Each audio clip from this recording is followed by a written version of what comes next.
सबसे पहले विशंबर दयाल, आपको क्या लगता है कि आज की स्थिति में ये एस्केलेशन लैडर कहां तक पहुंचे और पाकिस्तान चाहता क्या है आज की स्थिति में? पूरा युद्ध करना चाहता है भारत के साथ में, जिस तरीके से 500 ड्रोन मानव विरह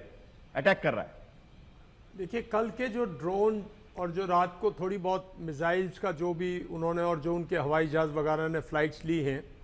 उससे तो एक चीज़ जाहिर है कि पाकिस्तान जो है वो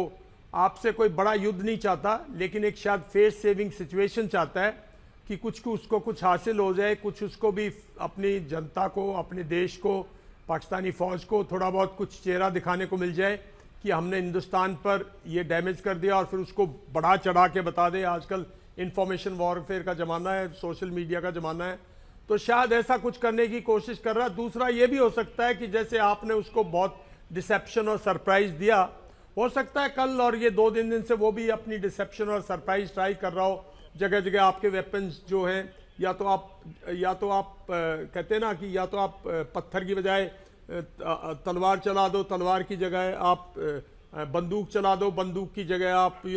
बड़ी बंदूक चला दो। अगर आप ऐसी गलती करोगे तो फिर वो आपको वो डिटेक्ट भी करेगा कि आपने क्या किया है।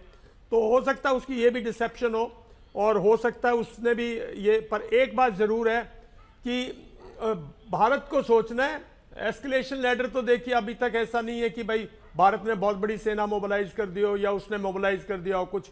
उसने 22 अप्रैल को जो घिनौनी हरकत की, उसके बाद हमने जो उसको लेसन सिखाया, जो हमने 9 स्थानों पर उसके उग्रवादियों को बिल्कुल एक pin point without any collateral damage, एक बहुत ही नपीतुली स्ट्रैटेजिक स्ट्राइक के थ्रू उनको डिस्ट्रॉय किया। उनके कुछ उनमें 100 से ज़्यादा उनके उग्रवादी मारे भी गए।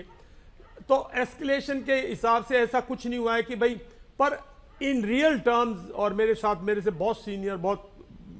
बैठे हैं जिन्होंने लड़ाई 71 की लड़ाई भी देखी है, एक्चुअल में उसने जो 3 दिसंबर 1971 को जब पाकिस्तान ने भारत के ऊपर हमला किया था, तो उसने हमारी सीमा रेखा को हवाई जहाज से क्रॉस किया था।